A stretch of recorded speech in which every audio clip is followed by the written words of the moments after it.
Hey guys, and welcome back to the Tutorial Millennial channel. In this video, I'm going to be showing you guys how you can hopefully avoid photosensitive videos on your TikTok For You page.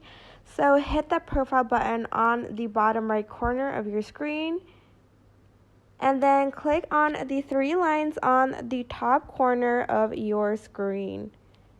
Go and select Settings and Privacy, and go down to Content and Activity. So you are then going to go to Accessibility, so click on that. And then under photosensitive videos, you're just going to enable it. So it will hopefully remove videos that use effects that may trigger photosensitive seizures. And that is basically it. I hope this tutorial was helpful for you guys.